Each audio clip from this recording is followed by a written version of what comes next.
I'm Cookie Stoner, and welcome to Cookie Stoner Presents. I got to call myself out on something. When we started this, I said, I wanted to tell, and I think everyone's story, ordinary people, Right. have extraordinary stories no matter what they do. But I'm going to be real honest. This was all about, oh, look at Josh, he's in a wheelchair, and he's done, and you're my friend. Right. And I know that. But because I don't have the challenges, I think, oh my God, how in the world did he go away to college and he was able to, go away to North Carolina to college and, live in a dorm with a bunch of guys and he was in a wheelchair. I can't even imagine. I remember one time being in a wheelchair for, because I had a broken leg and how do people do this? And I'm going to be real honest. I thought, we're going to make this all about Josh being extraordinary because he's done normal things in a wheelchair. And you told me earlier that there was that 10%. And I kind of think I might have been part of the 10%. I mean, not maliciously. Right. But I think that might be part of the 10%, perhaps. Yes, for okay. the most part. And I mean, because I love you and you're my friend, I'm going to give you a pass for it. But you need to educate me, don't you? Yes, that's. Well, let's educate That me. was the soapbox for the last segment. Yeah. But I've had a much worse instance of it. A few years ago, I was in Tuscaloosa, and the ASADS, the Alabama Alcohol and Drug Abuse Association Yes, right, School, right. for the yearly research, and. So you were there for that because you were Right, I was doing getting, alcohol and drug I was, counseling. It was making Right. sure my license is up Right. to date, and come out from one lecture. Which I will tell you, and I didn't mean to interrupt you, but that's extraordinary for anyone. Yes. Yeah, not just, that's a great thing for anyone, but not just because, oh, great, you did it because you're in a wheelchair. Exactly. So go back Right, to and that. so I'm sorry.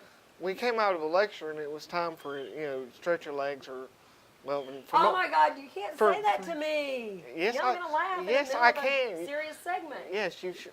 That's what you're supposed to do is Okay, laugh. That's I what know what you were doing. You were trying to make me laugh. Okay, you came out to stretch your legs. Well, That's- you still can stretch your legs. Okay, Yeah, stop it. And I'm going to laugh. Now I'm going to get the inappropriate giggles. Yeah, Okay, that's go what ahead. the jokes are for. I But know. as Okay. we came out, and Okay. we were on a smoke break, and I was sitting at a table, and this lady at the table next to me said, "It's so good to see you here." And I looked over and I said, "Excuse me, ma'am, do I know you?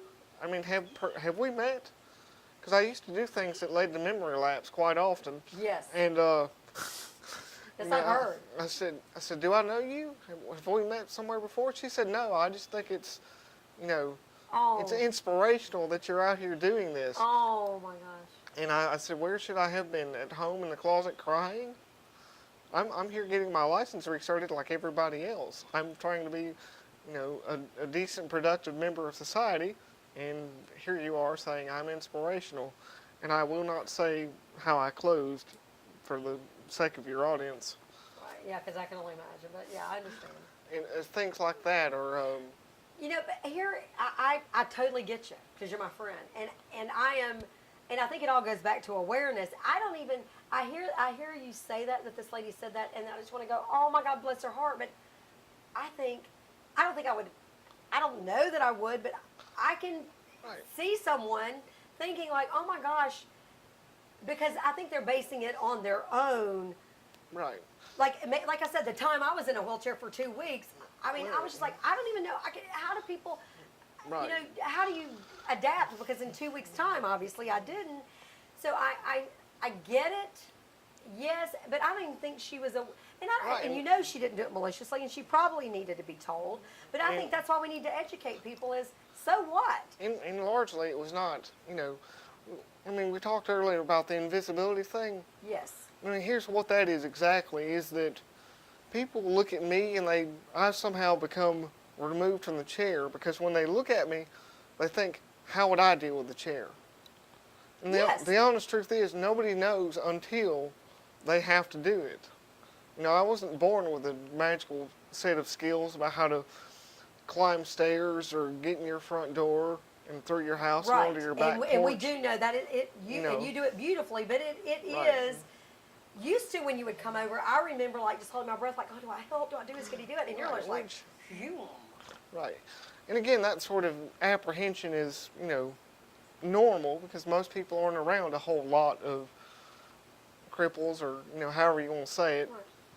you can address the hate mail to me. That's right. Well, there's the hate mail to you, but that's okay. But it's on here, and that means, get some attention for it. But you know, it's everything I do. It was a learned behavior. If you were in the same circumstances, you would adapt. Most people would Most adapt. people, as you said, you're not going to go sit in the closet and No, I'm not going because to. you want to live a full life, and you do live a very full Yes, I mean, and that's part of the aggravation is I don't want to seem inspirational for going to the grocery life. store You're just or coming over to your house to Right. enjoy Right. this or Christmas Eve or anything Right. else. Right, you don't want to be inspirational. That look, Josh did this, because it's just you Right, live and- everyday yeah. life just like I do. Right. It's just. You It just was- do it a little bit It differently. was once explained to me because I had to be helped through some of the psychological stress of being in a chair, and this is the way I look at it, and it was given to me by a friend of mine. He said, there are two things you need to go outside. One's pants, Okay. for obvious legal reasons, and the other is the chair, just for the sake of mobility. It's just easier. It's a requirement. Okay, explain that to me again. I want to make sure I understand what you said. The first thing is what? Now, the two things I need to go outdoors and get around is pants, because Pants. everybody wears those. Oh, because everybody wears pants. and Okay. then the chair, and it's to me the chair's like nothing more than a pair of pants. It's a tool, It's a tool. just like the knife I've used to clean my pipe. It's It's just it's a not tool to get you from right. point A to point B. You could still do that, Right. though. It just might take you. Yeah, it's not a defining characteristic, but I'm not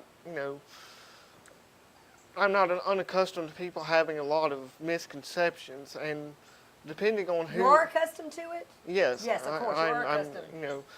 And part of when I said there's the 10%, there's a tone or some body language, and people just being nervous and afraid, or because they're thinking about themselves more.